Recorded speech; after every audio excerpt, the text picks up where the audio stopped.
I'm a 15-year-old girl who often feels left out in my own family, especially when I compare myself to my younger brother, Oliver, who is 14 and adopted. Oliver joined our family about 9 years ago, and it seems like he fits in better than I do. My parents sometimes joke that he looks more like them, saying he's their ideal child, but those jokes hurt me and feel serious. Our family looks like we could be in a lifestyle magazine, representing traditional beauty, a standard I don't think I meet. I was diagnosed with type 2 diabetes as a child, and managing my weight has always been difficult. My parents controlled my eating, which made me feel like I had to sneak food sometimes, because their monitoring felt like deprivation. About 5 months ago, my health took another hit when I was diagnosed with fibromyalgia. This condition sometimes keeps me in a wheelchair because of the severe pain. Adjusting to this has been hard, both physically and mentally. I'm already an introvert, so I spend most of my time in my room, trying not to bother anyone. I feel very lonely but don't want to be a burden. Despite my challenges, I've tried to keep some normalcy, like joining our annual family Christmas photo, which is a long-standing tradition. This year, however, when I got dressed and was ready to take part, my parents awkwardly suggested that the photo should only include them and Oliver. They said my wheelchair would spoil the picture. I offered to stand for a few shots, but they refused, making it clear they didn't want me included at all. Heartbroken, I went back to my room and cried, with no one checking on me. Feeling devastated, I called my grandmother and shared everything with her. She's a strong person who rebuilt her life after losing her husband. She listened to me with understanding and immediately decided to change her will. This surprised my parents and revealed deep issues in our family. What happened showed me that my family's acceptance of me is superficial and conditional. It also highlighted my grandmother's strong support for me during my toughest times, even if it caused drama. Even though their harsh words made me uncomfortable, I had come to terms with the fact that my parents' acceptance of me was conditional and probably wouldn't change. My grandmother has always been a source of strength and inspiration for me. Her unconditional love is a sharp contrast to the conditional acceptance I feel from my parents. I had hoped for a long time that they would treat me better, but that incident during Christmas reminded me that it might never happen.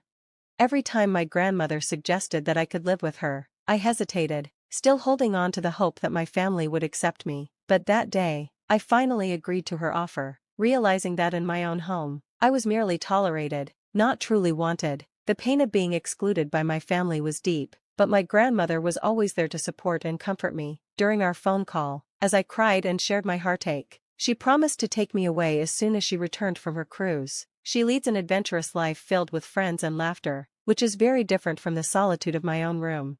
The days leading up to her arrival were filled with silence at home. I went through my usual routine of school and isolation, while my parents and Oliver acted like everything was fine, hiding the tension beneath the surface. When my grandmother arrived, I was the one to welcome her into our home. My parents were unaware of the change that was about to happen. They greeted her casually, not realizing she knew about their exclusion of me from the family photo.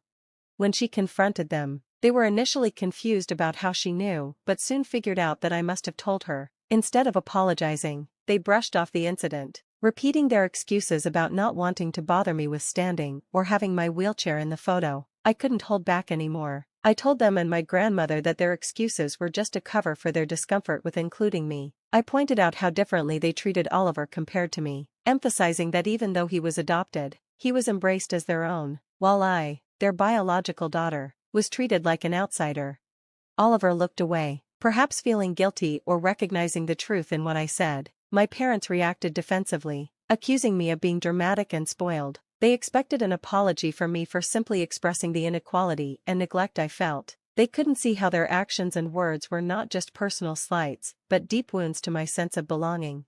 As painful as it was to confront these truths, my grandmother's presence gave me the strength to stand up for myself. Her unwavering support made me realize that I deserved to be in an environment where I was valued and loved unconditionally. With her, I knew I would find the acceptance and love that was so missing in my own home. I was ready to leave, not just the house, but also the conditional love that had defined my life there. My grandmother promised to take me with her, and I trusted her completely, eager for a new beginning where I could truly feel part of a family. Now that we have started to reconnect, things are gradually improving between us. The conversation with my grandmother opened my eyes to many things, including, I realized how my brother had been influenced by our parents' behavior toward me. I think he picked up on their cues without really understanding how his actions affected me. However, his willingness to acknowledge his mistakes and reach out to repair our relationship meant a lot to me in that moment. When I was ready to defend myself further, my grandmother stepped in, making it clear she was there to end the mistreatment I had endured for so long. My parents looked confused when she announced that she would be taking me to live with her. They had always made me feel like a burden, and now they didn't even try to stop me from leaving. This was a painful confirmation of what I had always felt, that they didn't truly want me as part of the family. The silence that followed my grandmother's announcement was deafening. At first, my parents seemed indifferent, but their true feelings came out when she said she was cutting them out of her will. Suddenly, they scrambled to defend their position, revealing just how materialistic they were. My grandmother had built a successful grocery store business and had accumulated considerable wealth, but I had never cared about that. I loved her for who she was, not for what she had. Unlike my parents, my love for her was unconditional. She showed my parents the revised will, making it clear that everything would now go to Oliver and me. The drama escalated as they pleaded and bargained with her, but my grandmother was unmoved by their tears. She instructed me to pack my things and get ready to leave with her immediately. I was prepared for this moment, knowing that living with her would be a healthier environment for me. As I gathered my belongings, my parents continued their desperate pleas, but Oliver was the only one who seemed to genuinely care about saying goodbye. Driving away from that house felt liberating but bittersweet. I was leaving behind painful memories, but I was also moving toward a new chapter of my life, one filled with real love and support from my grandmother. Living with her has brought so much peace to my life. Being closer to school allows me to get more sleep and feel less stressed in the mornings. Every day feels like a step toward healing. Shortly after I left, Oliver sent me a message. He apologized for his past behavior and thanked me for always treating him like a true brother. He recognized how much better his life was because of our parents' decision to adopt him and was eager to repair our bond. We started spending time together at school to strengthen our relationship. These changes weren't easy, but they were necessary. The truth had been painful, but it also set me free. With my grandmother's support and a renewed relationship with Oliver, I finally started to feel like I belonged to a family that truly cared about me. Meanwhile, Oliver had always been treated as a full member of the family, especially by our parents. Recently, during one of our casual hangouts, Oliver mentioned something that had been weighing heavily on me. We were chatting, and I couldn't help but ask about what was happening back at the house. He shared that tensions were high between our parents since I moved out, and they had been caught up in a blame game. My mom accused my dad of being the reason I felt pushed away for so long, especially pointing to his suggestion to exclude me from the family Christmas photo. On the other hand, my dad argued that my mom always overreacted to challenges, making it seem like having me as a child was the hardest thing she had ever faced. Oliver casually mentioned that he was worried they might end up getting divorced because of how things were between them. Although he made this comment in passing, it stuck with me and left me feeling uneasy. I know it's irrational, but part of me can't shake the feeling that if they do get divorced, it would somehow be my fault. Maybe I overreacted by being hurt about the photo incident, and perhaps they never meant to make me feel like a burden. These thoughts are hard to shake, and I find myself stuck in a loop of self-blame and regret. Even though I know deep down that their marital problems are not my responsibility, it's difficult not to feel like a doormat for thinking this way. That's why I'm turning to this community for some objective reassurance. To provide some context for those who are curious, my grandmother recently changed her will to leave everything to Oliver and me, mainly because of how our parents mishandled things with me. Oliver hadn't been part of the negative behavior, and at his young age, my grandmother and I both feel he deserves a chance to make up for any past mistakes. It wouldn't be fair to push him away because of our parents' actions. If we did, we'd be no different from them.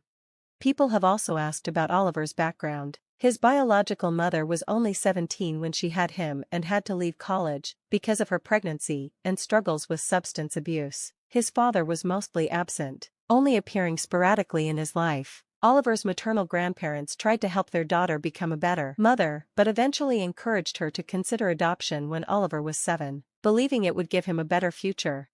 My parents were already thinking about adoption due to complications from my mother's first pregnancy and didn't want to risk going through that again. They knew Oliver's biological mother's cousin from college, which is how they found out about his situation. They fostered him for a while before officially adopting him. Oliver has stayed in touch with his grandparents, meeting them monthly, but he hasn't had contact with his parents since the adoption. His mother finds it too painful to see him, and his father has completely disappeared from his life. Navigating these complex family relationships has been challenging, but talking about these issues here helps me process my feelings and hopefully gain some clarity and support from others who might have similar experiences. Recently, my parents' sudden apology felt insincere and seemed more about wanting to fix their image before I left for college. It felt like an attempt to smooth things over without addressing the real issues that caused the rift in the first place. In the past, I made some comments in frustration about Oliver being adopted during a heated argument, which I regret. I've apologized to him because he means the world to me, and I never wanted him to feel like he was any less a part of our family. I've always seen Oliver as my brother, not just because we were raised together, but because I genuinely care for him. Despite the rocky phases we've experienced, I'm committed to maintaining a strong relationship with him. We've been through a lot because of our parents' behavior, and I refuse to let that drive a wedge between us. I even offered Oliver the option to come and live with me and our grandmother if things at home become unbearable. The idea isn't to pull him away from our parents, but to provide him with a safe and peaceful alternative if he needs it. In my recent updates, I've been overwhelmed by the support from this community. It's been reassuring to hear from others who've been in similar situations, and it has helped me feel less isolated after discussing everything with my grandmother. My grandmother reminded me that I wasn't responsible for my parents' marital issues. She explained that my parents were directing their frustrations at each other because they no longer had me to focus on. Their problems weren't caused by me standing up for myself, but by their inability to handle their issues constructively. If they do end up divorcing, it would be sad, but it's not my burden to carry. Oliver and I have talked about this too. He reassured me that he didn't mean to make me feel guilty about their problems. He was just answering my question. Recently, my parents visited unexpectedly to discuss our strained relationship. They took time off work to talk, but it wasn't a great day for me, and I wasn't in the right headspace to engage with them. They expressed a desire to spend time with me before I head off to college and attempted an apology, but it felt like they were saying they were sorry I felt offended rather than recognizing that their actions were hurtful. This wording didn't sit well with me. It felt like they were avoiding the real issue. I suggested they write their thoughts in an email or come back another time when I was more prepared to talk. I needed space to process, and rushing a conversation wasn't going to solve anything. Some might think I was avoiding the issue, but I needed to manage the situation on my own terms, especially given the emotional toll their behavior had on me. Oliver understands my stance and supports my decision. We've promised each other not to let family disputes affect our bond, regardless of what happens with our parents. We are committed to supporting each other and ensuring that the challenges we face don't erode the trust and love we've rebuilt. After several challenging interactions, it's clear that my parents aren't genuinely trying to understand me or correct their past mistakes. During a recent conversation, I tried to explain that my feelings were hurt because of their actions, but instead of acknowledging this and trying to make amends, they shifted the blame to my distance for their ignorance of my struggles. This only confirmed my suspicion that they were not capable of genuine apologies and were more interested in making me feel responsible. Feeling increasingly frustrated and realizing this blame game was going nowhere, I asked them to leave. They resisted, insisting we needed to have a full discussion, as if a simple conversation could fix the deep-rooted issues between us. They seemed to think that because they provided for me, which were just basic parental responsibilities, they deserved this conversation. I couldn't engage any further without getting upset, so I decided to retreat to my room. At that point, my dad escalated the situation by demanding that I stay and talk. Thankfully, my grandmother was there to intervene. She firmly told my dad that raising his voice wasn't acceptable in her home, especially after the way they had treated me. She made it clear that if I chose not to engage, they had to respect my decision and leave.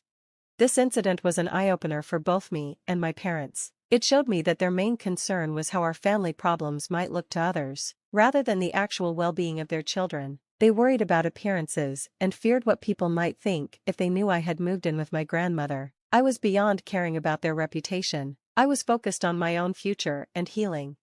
After they left, my grandmother and I discussed whether I wanted to see my parents again soon. For now, my answer was a definite no. She supported my decision, assuring me that she wouldn't allow them to drop by uninvited next time. I also talked to Oliver about their visit. He was surprised by their actions and mentioned that the mood at home was gloomy since their return. While I felt for him, I knew I needed to maintain my distance for my own mental health.